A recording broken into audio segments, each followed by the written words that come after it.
Battle of the heavens के एक और न्यू वीडियो में आपका स्वागत है। पिछले एपिसोड में हमने देखा था अल्केमिस्ट फेयर से सेवियन ने मास्टर यालाओ की बॉडी रिफाइन करने में जरूरत पड़ने वाली 2 इंग्रेडिएंट्स को पा लिया था, पर वहां से उसे एक और इम्पोर्टेंट चीज मिलती है, एक कॉपर प्लेट। उस कॉपर प्लेट में जो डस्ट था, उस चीज से सेवियन सोल रेल्म में एंटर कर गया था और वहां से स्पिरिचुअल पावर एब्जॉर्ब करने के बाद उसकी सोल जो स्ट्रॉन्ग हुई थी, उससे वो 3000 हेवनली फ्लेम को भी देख पाया था। पर इससे पागोडा टावर के जो 3 मास्टर्स थे वो लोग हैरान रह गए थे। अब आगे एपिसोड स्टार्ट होती है। आज का दिन असेसमेंट का दिन है। सेयन इस वक्त Tian house जुनजी, little fairy doctor सिनलान और येजोंग के साथ असेसमेंट टावर में आ चुका है। पर दोस्तों, हम लोग येजोंग को देखते हैं जो कि इस टावर को देखकर ये फैमिली के साथ हर साल होती हुई बेइज्जती को याद करने लगता है। पिछले साल की बेइज्जती को भी वो याद कर रहा है कि कैसे ये क्लैन इस टेस्ट में सबसे पीछे आया था। और तब यहाँ के एल्डर येजोंग से कहते हैं कि अगली बार अगर ये लोग 5th पोजीशन हासिल करेंगे तो इन लोगों को 5 ग्रेट क्लैन में से बाहर निकाल दिया जाएगा। येजोंग अपने ख्यालों में खोया हुआ था। तभी सेवियन कहता है, एल्डर क्या यही वो असेसमेंट हॉल है? येजोंग जिसके बाद सेवियन को बताते हैं, मिस्टर सेवियन ये वही जगह है जहाँ पर 5 ग्रेट फैमिलीज के बीच की असेसमेंट होती है। मिस्टर सेवियन आपको इस असेसमेंट में एटलीस्ट 3rd रैंक लाना होगा। अगर आप ऐसा कर देते हैं तो मैं और मेरा ये फैमिली हमेशा हमेशा के लिए आपका कदरदान हो जाएगा। येजोंग पूरा झुककर सेवियन को रिक्वेस्ट करने लगते हैं। वो काफी ज्यादा इमोशनल हो गए हैं। सेवियन तब येजोंग को संभालता है, कहता है, एल्डर ये आप बिल्कुल भी चिंता ना करें। मैंने आपसे प्रॉमिस करा है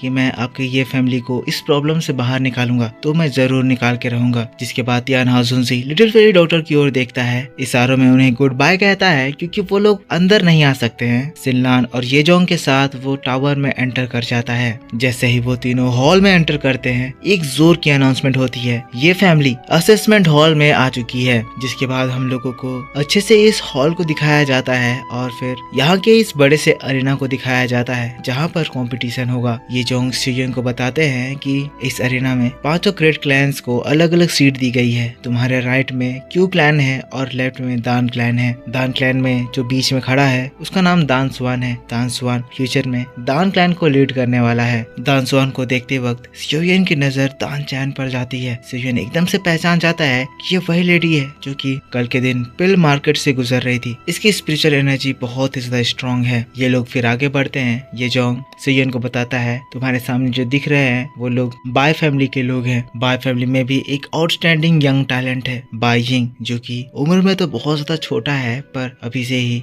ये टियर 7 का अल्केमिस्ट बन चुका है। बाय फैमिली और ये फैमिली के बीच में हमेशा से ही दुश्मनी चलते आ रही है और उस दिन जो तुम उनके एल्डर्स को पीट दिए थे, उसके बाद तो जरूर ही आज के इस असेसमेंट में बाय फैमिली अपने उस टॉप कैंडिडेट बाय यिंग को इस असेसमेंट में पार्ट लेने के लिए भेजेगी। इसीलिए ताकि हम लोग 3rd पोजीशन ना हासिल कर पाए। फिर वो लोग 1st फ्लोर में चढ़ गए हैं, अपने प्लेस पे जा रहे हैं। ये जोंग सेवियन को बता रहे हैं क्यू फैमिली से इस असेसमेंट में पार्ट लेने के लिए क्यू जी आने वाला है। वेल, क्यू जी का रेपुटेशन उतना सा तो पॉपुलर नहीं है, पर फिर भी हम लोग इसकी पावर को अंडर एस्टिमेट नहीं कर सकते हैं। रही बात सॉ फैमिली की, तभी फिर से अनाउंसमेंट होता है, सॉ फैमिली अपने 3 जीनियसेस के साथ हॉल में आ चुकी है। फिर हम लोगों को सॉ फैमिली के 3 जीनियसेस को दिखाया जाता है। इस जगह पर सॉ फैमिली की विच सॉ यिंग आई हुई है। ये जोंग सेवियन को बता रहे हैं सॉ क्लैन की यंगर जनरेशन में सबसे टैलेंटेड सॉ यिंग है और वही सॉ फैमिली की हेड होने वाली है। सॉ यिंग बहुत ज्यादा ताकतवर है, पर इस असेसमेंट में वो पार्टिसिपेट नहीं कर रही है। सावधान जो सॉ यिंग के साथ आया है उसे तुम ऑलरेडी एक बार हरा चुके हो, इसीलिए वो लोग इस असेसमेंट में सावधान को तुम्हारे खिलाफ नहीं भेजेंगे। तो इसीलिए सॉ फैमिली से इस कंपटीशन में पार्टिसिपेट करने के लिए सॉ फैमिली का सॉ सीयू आने वाला है। जिसके बाद हम लोगों को सावधान को दिखाया जाता है जो कि सेवियन की ओर देखते हुए कहता है, ये वही लड़का है जो कि उस दिन मेरे और ये फैमिली के बीच में आ गया था। इसी की वजह से ये फैमिली सॉ फैमिली से मैरिज तोड़ दी। मुझे अभी भी विश्वास नहीं हो रहा है कि ये एक 7th ग्रेड अल्केमिस्ट है। मेरे नजर में ये एक सबसे बड़ा फ्रॉड है। जिसके बाद सेवियन को देखती है फिर मुस्कुराती है। अगले पल हम लोग देखते हैं सॉ फैमिली ये फैमिली के पास से गुजरती है।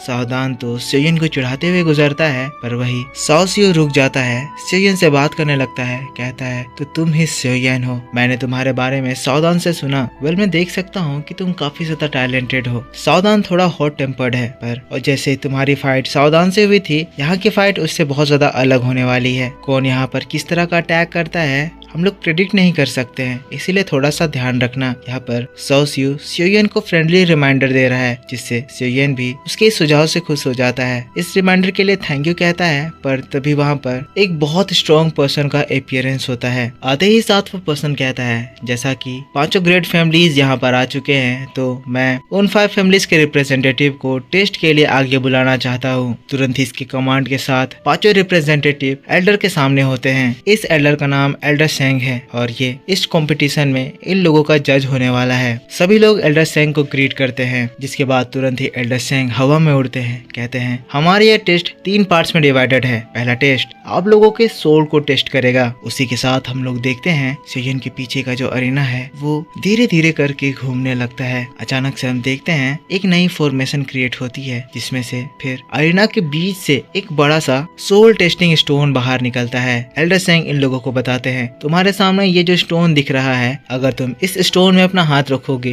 तो तुम्हारी सोल पावर इससे कैलकुलेट करी जाएगी, और अगर तुम्हारी सोल पावर 400 से ज्यादा हुई तो तुम इस टेस्ट में पास घोषित किए जाओगे। मैं तुम लोगों को ये बात भी बताना चाहता हूँ कि इस टेस्ट का हाईएस्ट रिकॉर्ड सौ फैमिली के द्वारा सेट किया गया है, जिसको 2 साल पहले सौ यिंग ने 933 सोल पावर पर सेट करा है, और उस समय से कोई भी इस रिकॉर्ड को तोड़ नहीं पाया है। होप करता हूँ कि आज हम लोगों को ऐसा अल्केमिस्ट मिले जो कि इस रिकॉर्ड को तोड़ पाए या उसके करीब जा पाए। अब दोस्तों, नोबल से अलग एपिसोड में इस टेस्ट में लेबल दिए गए हैं, और इसीलिए सौ यिंग ने जो रिकॉर्ड सेट किया था उसको 9th लेवल रिकॉर्ड कहा गया है। फिर हम देखते हैं टेस्ट स्टार्ट होती है और सबसे पहले क्यू फैमिली से उनका रिप्रेजेंटेटिव आगे बढ़ता है। वो इस सोल स्टोन में अपना हाथ रखता है और देखते ही देखते बहुत ही आसानी से वो 4th लेवल को क्रॉस करता है और उसकी सोल स्ट्रेंथ 7th लेवल तक पहुंच जाती है। क्यू जी के तुरंत बाद बाय फैमिली से बाय यिंग स्टोन टेबलेट पर स्ट्राइक करता है और इसकी सोल पावर का लेवल 8 पहुंच जाता है। इस तरह से वो क्यू जी को हरा देता है। बाय यिंग के तुरंत बाद सौ फैमिली से सौ सीयू आगे बढ़ता है और जैसे ही वो स्ट्राइक करता है उसकी लेवल बाय यिंग को भी हराते हुए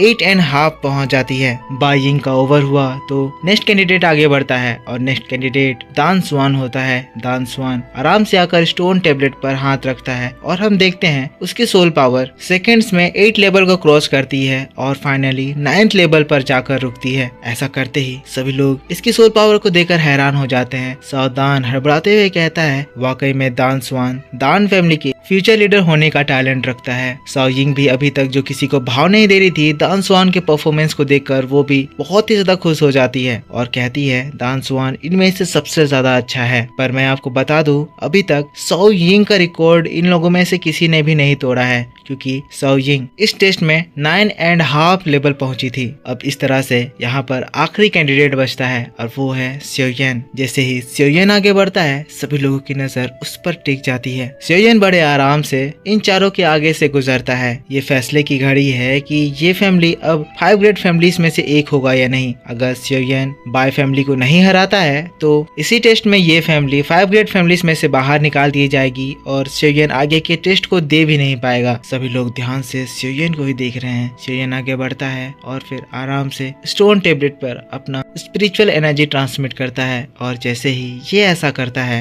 वहाँ पर डेंस ग्रीन एनर्जी फैलने लगती है। एल्डर सेंग भी ये देखकर शॉक हो जाते हैं। सौ यिंग भी ये नजारा देखकर हैरान, क्योंकि यही सिमिलर नजारा उस समय भी हुआ था जब सौ यिंग इस टेस्ट को अटेंड करी थी। हम देखते हैं ये पूरी जगह स्योयन की एनर्जी से भर जाती है और वहाँ पर स्योयन की एनर्जी से एक तूफान बनने लगता है। तभी स्योयन की बॉडी से ऐसे स्ट्रॉन्ग एनर्जी वेव निकलते हैं जिसे अरीना में खड़े सभी लोग पीछे हो जाते हैं और तब स्टोन टेबलेट एक्ट करता है। हम देखते हैं 9th लेवल स्योयन की एनर्जी से चुटकियों में पार होता है और सबसे टॉप का जो सोल स्टोन था वो बहुत जोर से चमकता है और एक स्ट्रॉन्ग एनर्जी उससे बाहर निकलती है। इससे निकलने वाली एनर्जी पूरे अरीना में फैल जाती है। तूफान उठता है जिससे सभी लोग हैरान रह जाते हैं। स्योयन ने सौ यिंग के रिकॉर्ड को बहुत आसानी से तोड़ दिया है और स्योयन की एनर्जी की वजह से ये सोल टेस्टिंग स्टोन भी ऊपर से टूट चुका है। स्योयन की एनर्जी इस पूरे अरीना में फैल गई है, पर जैसे ही वो एनर्जी शांत होती है स्योयन मुस्कुराते हुए एल्डर सैंग की ओर मुड़ता है, कहता है मुझे माफ करिएगा, ये सोल स्टोन टूट गया है, क्या मुझे इसके लिए पैसे देने होंगे? मैं पैसे देने के लिए तैयार हूँ। सियोयन की बात को सुनकर एल्डर सैंग थोड़े से एम्बैरेस और मुस्कुराते हुए कहते हैं, नहीं नहीं सियोयन, इसकी कोई भी जरूरत नहीं है, सोल टावर इस नुकसान की भरपाई कर देगा। वैसे ये सोल स्टोन तो बीच कंपटीशन में ही टूट गया है, अभी भी तुम्हारे सोल पावर की रैंकिंग जाननी बाकी है। तो तुम्हारी एनर्जी देखकर मेरे परसेप्शन के अकॉर्डिंग तुम्हारी सोल पावर लगभग 14 लेवल पर होगी। और इसी के साथ सियोयन, तुमने साओ यिंग के भी रिकॉर्ड को तोड़ दिया है और एक नया रिकॉर्ड सेट कर दिया है। पर जैसे ही एल्डर सैंग 14 लेवल कहते हैं, सभी लोग ये बात को सुनकर बहुत ज्यादा शॉक्ड हो जाते हैं। पिछला रिकॉर्ड 9 लेवल का था और इस बार ये रिकॉर्ड 14 पर चला गया है, जो कि सियोयन सेट करा है। इन दोनों रिकॉर्ड्स के बीच की डिफरेंस बहुत ज्यादा है, इसीलिए सभी लोग शॉक्ड होकर कह रहे हैं कि आखिर ऐसा कैसे पॉसिबल हो सकता है, ये तो मुमकिन ही नहीं है, जरूर कुछ गलती हुई है। सावधान, दान चैन, बाई यिंग ये लोग शॉक्ड हैं। बाई यिंग तो एल्डर सैंग को ही क्वेश्चन करने लगता है, कहता है एल्डर सैंग, जरूर कोई मिसअंडरस्टैंडिंग हुई है, ऐसा हो ही नहीं सकता है कि इस लड़की की सोल पावर 14 लेवल पर होगी, जरूर आपके जजमेंट में कोई गलती हुई है। पर जैसे ही बाई यिंग ये बात कहता है, एल्डर सैंग उसकी बात को सुनकर गुस्साते हुए कहते हैं, तो तुम मेरे जजमेंट पर सवाल उठा रहे हो, तुम्हें पता है तुम्हारी औकात क्या है? एल्डर सैंग की बात को सुनकर बाई यिंग एकदम शांत हो जाता है,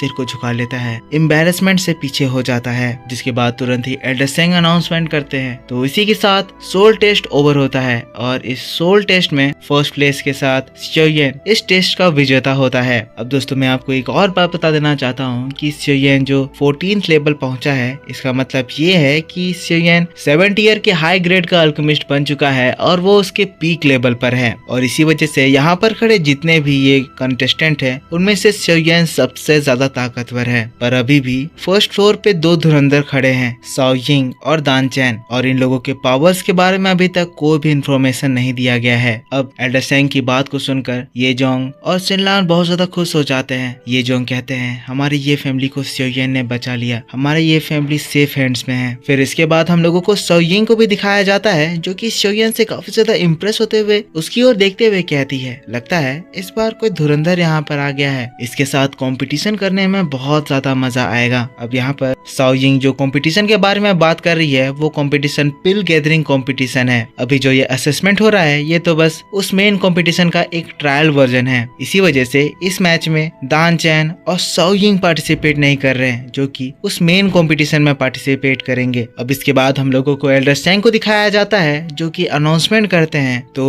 फर्स्ट टेस्ट के ओवर होने के साथ हमारा सेकंड टेस्ट स्टार्ट होता है। ये सेकंड टेस्ट आप सभी के सोल कंट्रोल को टेस्ट करेगा। उसी के साथ हम देखते हैं कि फिर से अरीना चेंज होता है और इसके बाद एक नए फॉर्मेशन के साथ फ्लोर में ही एक बड़ा सा पोर्टल क्रिएट हो जाता है। उसी के साथ हम देखते हैं ऊपर से भी उसी तरह का सेम डिवाइस पोर्टल के ऊपर भी अपीयर होता है और एल्डर सैंग बताते हैं, आपके ऊपर जो चीज दिखाई दे रही है उसको सोल स्टील कहा जाता है। उस सोल स्टील से टेस्ट के स्टार्ट होते ही सोल बीड की बारिश होगी। आपका काम है कि जितना ज्यादा हो सके आपको इस सोल बीड को कैच करना है। इसमें आप अपने हाथों का इस्तेमाल नहीं कर सकते हैं, इसमें आप अपनी स्पिरिचुअल एनर्जी का इस्तेमाल करेंगे, अपने स्पिरिचुअल कंट्रोल से इन सोल बीड को कैच करेंगे। वेल मैं आपको बता दूं कि हाथों से उठाने पर ये सोल बीड बहुत ज्यादा हल्के होते हैं, पर जब आप इनको अपने सोल पावर से होल्ड करने की कोशिश करोगे तो इनका वेट आपको 1000 किलोग्राम जितना फील होने लगेगा। टेस्ट के एंड में जिसके पास भी ज्यादा सोल बीड होगा उसे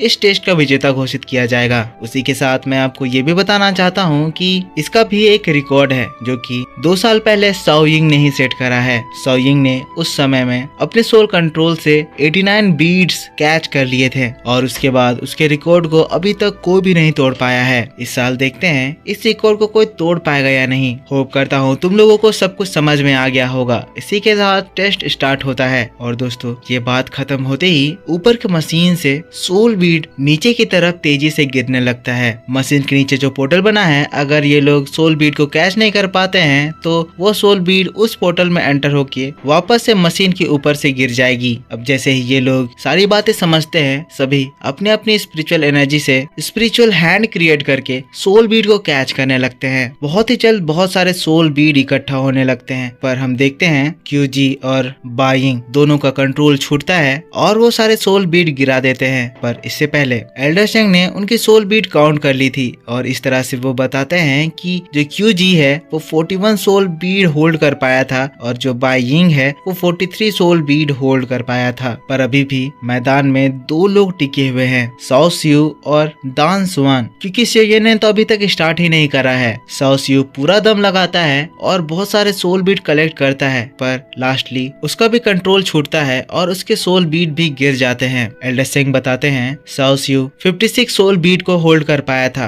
पर तभी दान सुआन भी अपना कंट्रोल खोता है और सोल बीड गिरा देता है। तब एल्डर सेंग उसके सोल बीड का भी काउंट बताते हैं जो कि 66 होता है और इसी के साथ ये चारों में से कोई भी सो यिंग के रिकॉर्ड के पास भी नहीं पहुंच पाता है। पर फिर हम लोग शिवयन को देखते हैं जो कि अभी तक पूरा शांत था। तभी एल्डर सेंग शिवयन से कहते हैं शिवयन जल्दी कुछ करो, इस चीज का एक टाइम लिमिट है, अगर तुम समय रहते इन सोल बीड को कलेक्ट नहीं करोगे तो ऑटोमेटिकली ये थोड़ी देर के बाद गायब हो जाएगी। अब ये चीज सुनकर फिर शिवयन एक्ट करता है और उसी के साथ उसका एक बड़ा सा स्पिरिचुअल हैंड बाहर निकलता है। जितने भी सोल बीड गिर रहे थे शिवयन उन सभी को देखता है और एक झटके में उन सभी को एक एक करके कैच करने लगता है। शिवयन तो अपने बड़े से स्पिरिचुअल हैंड को उस मशीन के ही पास ले जाता है जहाँ से हर एक सोल बीड गिर रहा है, ताकि कोई भी सोल बीड शिवयन से मिस ना हो। अब कुछ देर में हम देखते हैं कि सोल बीड ही खत्म हो जाते हैं। शिवयन अपने हाथों को खींचता है, कहता है लगता है समय ओवर हो गया, क्या ये सोल बीड इस टेस्ट को पास करने के लिए काफी है? तभी एल्डर सेंग शॉक होते हुए कहते हैं 93 और इसी के साथ सभी लोग ये बात सुनकर बहुत ज्यादा शॉक्ड हो जाते हैं। 93 सोल बीड यानी कि वो साओ यिंग के रिकॉर्ड को ऑलरेडी क्रॉस कर दिया है और अभी भी शिवयन बड़े ही आराम से इनको होल्ड कर पा रहा है। इसका मतलब शिवयन और भी सोल बीड को कलेक्ट कर सकता है। अब ये चीज देखकर तो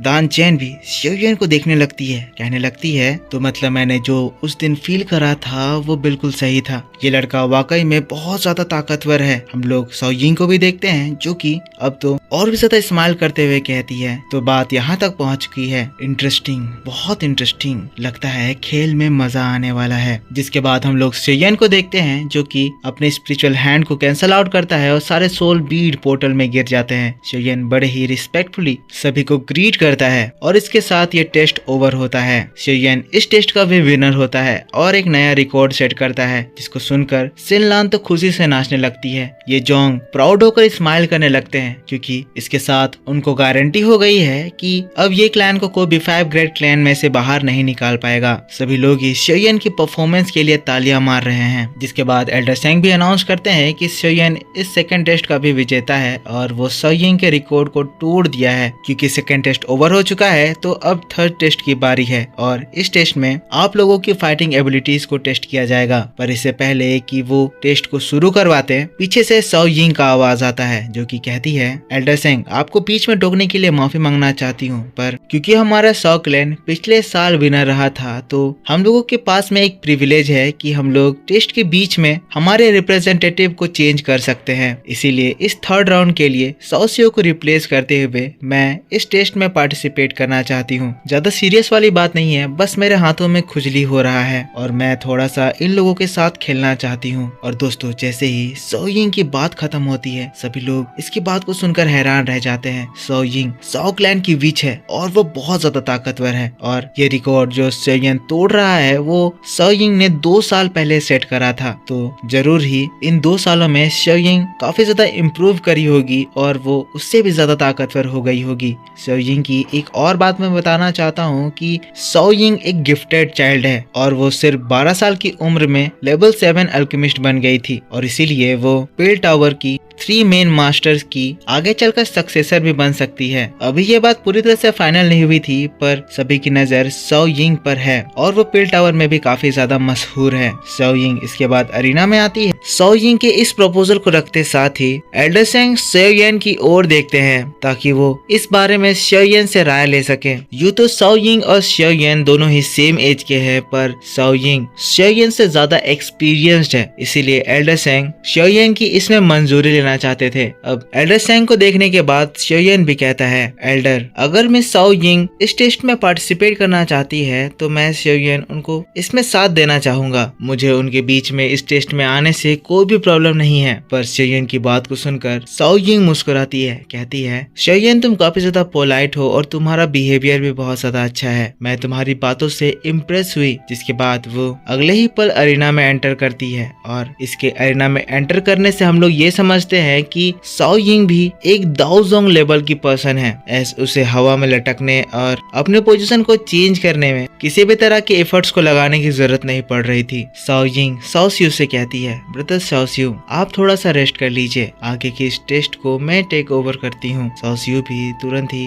साओ यिंग की बात मानते हुए पीछे चला जाता है। जिसके बाद एल्डर सेंग भी कहते हैं, तो अगर इस बात से किसी को कोई प्रॉब्लम नहीं है तो हम लोग थर्ड टेस्ट स्टार्ट करते हैं। और फिर हम लोग इन 5 कैंडिडेट्स को एक दूसरे के आमने सामने देखते हैं जो लोग एक दूसरे से फाइट करने के लिए रेडी हैं। पर तभी साओ यिंग अपनी एनर्जी को एक्टिवेट करती है और अचानक से साओ यिंग के शरीर से निकलने वाले ब्लास्ट अरीना में खड़े दान स्वान, बाई यिंग और क्यूजी तीनों को ही अरीना से बाहर निकाल देती है। अब इस अरीना में सिर्फ साओ यिंग और साओ यान है। इस ब्लास्ट में साओ यिंग की एनर्जी इतनी ज्यादा स्ट्रॉन्ग थी कि दान स्वान, बाई यिंग और क्यूजी दोबारा अरीना में एंटर करने की हिम्मत नहीं करते हैं, क्विट करके ऊपर चले जाते हैं। और इसके बाद हम लोग साओ यिंग को देखते हैं जो कि स्माइल करते हुए अंगड़ाई लेते हुए कहती है, ठीक है अब इस अरीना में सिर्फ हम दोनों हैं, पर साओ यान तुम्हें चिंता करने की जरूरत नहीं है। अच्छा मैं ये चीज आसान कर देती हूँ, देखो अगर तुम मेरे 3 अटैक्स को झेल लिए तो मैं इस मैच से क्विट कर जाऊंगी, पर फिर भी अगर तुम अभी इस वक्त क्विट करना चाहते हो तो तुम वो भी कर सकते हो। अगर तुम अभी हार मानकर पीछे हट जाते हो तो फिर भी इस टेस्ट का सेकंड पोजीशन तुम्हारा ही होगा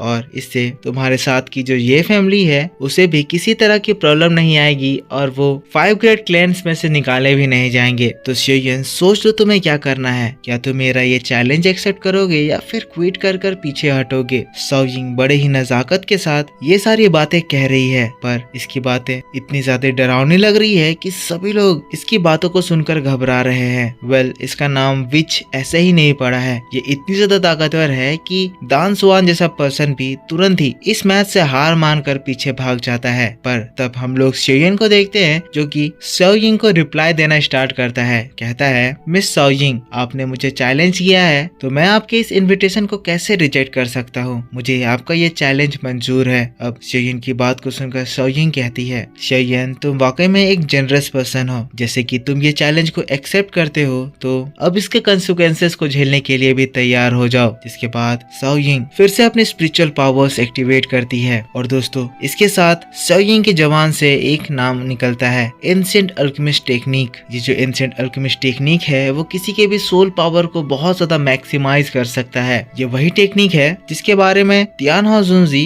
साओ यिंग को पिछली रात को बता रहे थे। इस टेक्निक को सोल स्किल कहा जाता है। ये टेक्निक एंशिएंट टाइम की है जो कि आजकल के जमाने में विलुप्त हो चुकी है। ये टेक्निक इतनी ज्यादा स्ट्रॉन्ग है कि ये स्पिरिचुअल एनर्जी होते हुए दाओ की एनर्जी जैसा एक्ट करती है और दाओ की एनर्जी वो एनर्जी होता है जिससे एक पर्सन फाइट करता है। इस फाइट का रूल है कि यहाँ पर स्पिरिचुअल एनर्जी इस्तेमाल किया जाएगा और क्योंकि साओ यिंग सोल स्किल यूज कर रही है तो उसकी स्पिरिचुअल एनर्जी दाओ की जितनी ताकतवर हो जाएगी और उसके कंपैरिजन में साओ यिंग जिसके पास ये सोल स्किल नहीं है वो बहुत ज्यादा कमजोर हो जाएगा। साओ यिंग जिसके बाद हैंड साइंस करती है तो साओ यिंग उसको ध्यान से देखता है, उसको याद करने की कोशिश करता है क्योंकि सोल स्किल सीखने का तरीका उसके पास है। उसके पास वो डस्ट है जिससे वो इन सोल टेक्निक्स का इस्तेमाल कर सकता है अगर उसे इन सोल स्किल को इस्तेमाल करने का तरीका पता चल जाए। साओ यिंग कह रहा है, मुझे नहीं पता था कि ये चीज 2 कैटेगरीज में डिवाइडेड है, एक जिससे हम कल्टीवेशन कर सकते हैं, दूसरा जिससे हम अटैक कर सकते हैं। अब स्पिरिट रियल में साओ यिंग को वो लेजेंड स्पिरिचुअल एनर्जी एब्जॉर्ब करने को कहा था, इसीलिए साओ यिंग ने वहां से सिर्फ स्पिरिचुअल एनर्जी एब्जॉर्ब करी थी। साओ यिंग को अटैक के टेक्निक्स के बारे में कुछ भी नहीं पता है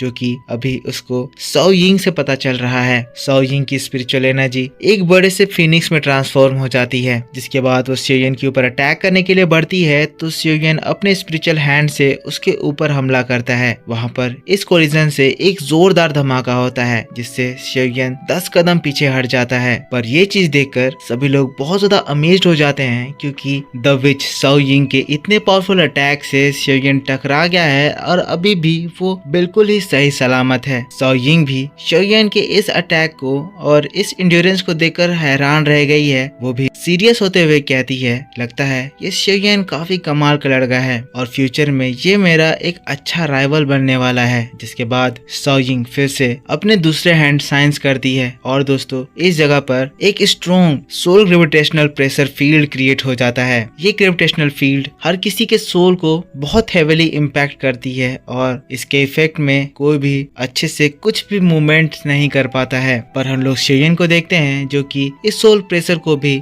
इंड्योर करते हुए ध्यान से साओ यिंग के सारे हैंड एक्शंस को देख रहा है, उसको सीख रहा है। और अगली बार जब साओ यिंग और भी बड़े फिनिक्स से शेयन के ऊपर अटैक करती है तब हम देखते हैं शेयन साओ यिंग से जो अभी अभी अटैक सीखा है वही हैंड साइंस करता है। और इससे पहले कि साओ यिंग का अटैक शेयन को हिट करता, शेयन अपनी सोल पावर से स्पिरिचुअल हैंड क्रिएट करके फिर से एक बार साओ यिंग के उस स्पेशल फिनिक्स को डिस्ट्रॉय कर देता है। इसका धमाका इतना ज्यादा स्ट्रॉन्ग था कि इस बार तो शेयन घिसकते हुए अरीना के एकदम लास्ट पॉइंट तक आ जाता है, पर फिर भी वो संभल जाता है और इस बात से वो और भी ज्यादा मोटिवेट हो जाता है। साओ यिंग के 2 अटैक्स ओवर हो चुके हैं और अब सिर्फ एक ही अटैक बाकी है, जिसके बाद साओ यिंग को हार मानना होगा। अब ये चीज देखकर साओ यिंग और ज्यादा सीरियस होती है, जिसके बाद वो अपना फाइनल अटैक, सबसे ज्यादा स्ट्रॉन्ग अटैक शेयन के ऊपर करने का डिसाइड करती है। हम देखते हैं साओ यिंग हवा में फ्लोट करने लगती है, कुछ तो बड़ा अटैक तैयार करने लगती है। साओ यिंग की एनर्जी उसके बॉडी में चारों ओर से एंटर करने लगती है और वहां पर एक बहुत ही बड़ा सा फॉर्मेशन क्रिएट हो जाता है। साओ यिंग जो हैंड साइन करती है, शेयन फिर से उनको नोटिस करता है और फिर वही हैंड साइंस दोहराता है। साओ यिंग जो भी हैंड साइंस कर रही है, बारी बारी से शेयन सेम हैंड साइंस दोहरा रहा है और क्योंकि उसकी स्पिरिचुअल पावर भी स्ट्रॉन्ग है, वो भी साओ यिंग की तरह ही स्पिरिचुअल एनर्जी को यूज कर पा रहा है। और दोस्तों, साओ यिंग जो यहाँ पर एक बड़ा सा डिफेंस फॉर्मेशन तैयार करी है, शेयन उसके अगेंस्ट में एक उससे भी बड़ा स्पिरिचुअल ह्यूमन फॉर्म करता है। ये स्पिरिचुअल ह्यूमन शेयन की स्ट्रेंज फ्लेम से भरा हुआ था, जो कि देखने में काफी ज्यादा कमाल का लग रहा था। ये चीज देखकर साओ यिंग भी शॉक्ड हो जाती है, क्योंकि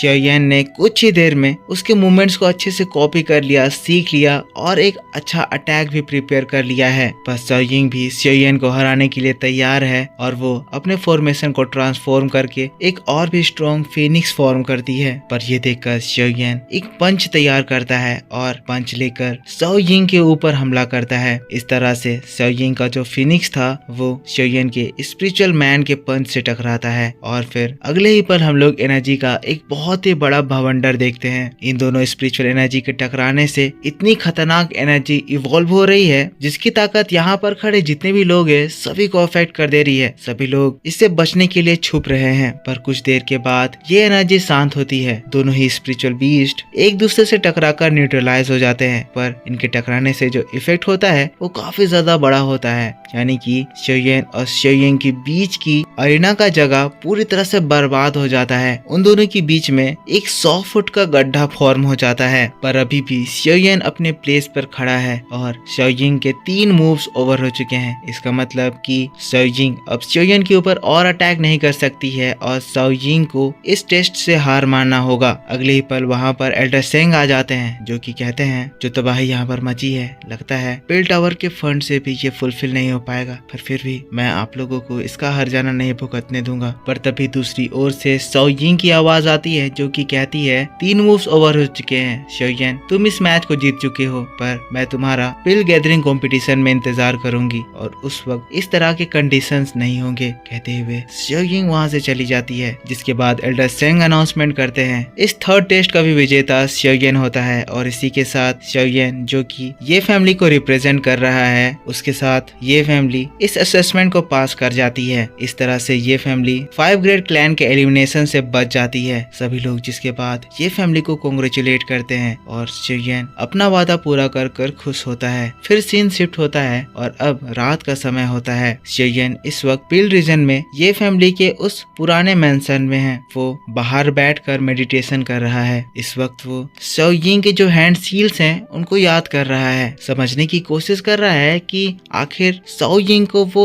एंशिएंट टेक्निक कहाँ से पता चली। तब वो रियलाइज करता है कि इस पिल टावर में स्टूडेंट होने के कुछ फायदे हैं और उन फायदों में एंशिएंट टेक्निक का इनहेरिटेंस भी आता है। अब तो शेयन पूरा मन बना लिया है कि वो पिल टावर का स्टूडेंट बनेगा। पर तभी आसमान में कुछ होने लगता है, वहाँ पर पर्पल एनर्जी भरने लगती है, एक चिल ऑरा उस पूरे जगह को सराउंड करने लगता है। पता चलता है ये हॉल ऑफ सोल की एनर्जी है। शेयन ये देखकर शॉक्ड हो जाता है। पर इसी बात के साथ बैटल ऑफ द हेवेंस का ये वीडियो इस जगह पर खत्म हो जाता है। तो दोस्तों, आई होप आपको ये वीडियो जरूर पसंद आया होगा। अगर पसंद आया है तो इसके ऊपर एक लाइक करना, कमेंट करके बताना कि वीडियो कैसा लगा और चैनल को सब्सक्राइब करके बेल आइकन ऑन कर लीजिए ताकि जब भी मैं वीडियो डालूं तो आपको सबसे पहले पता चल जाए। तो मिलता हूं मैं आपसे नेक्स्ट वीडियो में। Take care, bye bye, thanks for watching.